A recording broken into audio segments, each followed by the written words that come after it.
ప్రకాశం జిల్లాలో సీఎం చంద్రబాబు మాట్లాడుతున్నారు. ఇప్పుడు ఆ లైవ్ చూద్దాం. సమగ్ర డిజిటల్ ఆరోగ్య వేదిక, ఇందులో ప్రివెంటివ్ ఉంటుంది, డిటెక్టివ్ ఉంటుంది, క్యూరేటివ్ ఉంటుంది. ఎక్కడికక్కడ మీకు అందుబాటులో మీరు ఈరోజు ఎట్లయితే మన మిత్ర హాయ్ అంటే మీకు ఏ పని కావాలన్నా చేస్తున్నాయో, రేపు మీకు ఒక ఏఐ డాక్టర్ కూడా ఉంటాడు, మామూలు ఫ్యామిలీ డాక్టర్ కూడా ఉంటాడు. ఎప్పుడు కావాలంటే అప్పుడు ఫోన్లోనే మాట్లాడుకొని మీ పనులన్నీ చేసే బాధ్యత నేను తీసుకుంటా. సరిగా చేశారా లేదా అని ఆడిట్ కూడా చేస్తాం. పిఎస్సిఎల్ నుంచి జిల్లా ఆసుపత్రి వరకు, ఆరోగ్య ఉప కేంద్రం నుంచి సూపర్ స్పెషాలిటీ సేవల వరకు మొత్తం ఆరోగ్య వ్యవస్థ ఒక డిజిటల్ వేదిక పైన అనుసంధానం చేస్తున్నాం. ఎన్సిడి స్క్రీనింగ్, ఆర్బిఎస్కే, మాతృ శిశు ఆరోగ్య సేవలు, 108 ఎమర్జెన్సీ, 104 మొబైల్ మెడికల్ యూనిట్లు, ఈ ఔషధి, ఇలా అన్నిటినీ డిజిటల్ ప్లాట్ఫామ్ మీద తీసుకొస్తాం. మొన్ననే జూలై 3వ తారీఖున పోయిన సంవత్సరం కుప్పంలో దీన్ని ప్రారంభించాం. ప్రూఫ్ ఆఫ్ కాన్సెప్ట్ చూశాం, బాగా పనిచేసింది.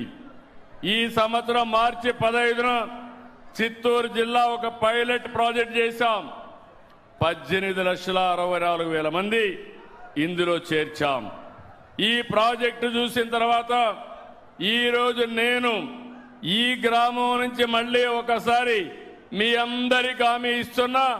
ఇప్పుడే ప్రాథమిక ఆరోగ్య కేంద్రానికి పోయి వచ్చాను.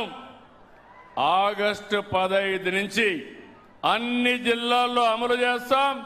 అందులో మార్కాపూర్ జిల్లా మొట్టమొదటి స్థానంలో ఉంటుందని చెప్పి నేను మీకు తెలియజేస్తున్నా. ఈ కార్యక్రమంలో హాస్పిటల్కి పోయి వెయిట్ చేసే పని లేదు. డాక్టర్ అపాయింట్మెంట్ ముందుగానే మీరు బుక్ చేసుకోవచ్చు. వైద్యం తర్వాత డాక్టర్లే మీ ఆరోగ్యం పైన ఫాలో అప్ చేస్తారు. వర్చువల్ కనెక్ట్ ద్వారా మీరెక్కడున్నా సూపర్ స్పెషలిస్ట్ అయిన డాక్టర్ని సంప్రదించే అవకాశం ఉంటుంది. సంజీవని కార్డు ద్వారా డిజిటల్ హెల్త్ రికార్డు మానిటర్ చేసుకుంటారు. సంజీవని వెల్నెస్ యాప్ ద్వారా మీరు ఆరోగ్య సూత్రాలు కూడా ఎప్పటికప్పుడు ఇస్తాం. రాష్ట్రంలో ఇప్పటికే మీరు చూస్తే 2,61,00,000 మంది ఎన్సిడి అంటే నాన్ కమ్యూనికబుల్ డిసీజ్ స్క్రీనింగ్ చేశాం. డిస్ట్రిక్ట్, స్టేట్, విలేజ్ ఇవన్నీ కూడా ప్రొఫైల్ అంతా తయారు చేశాం.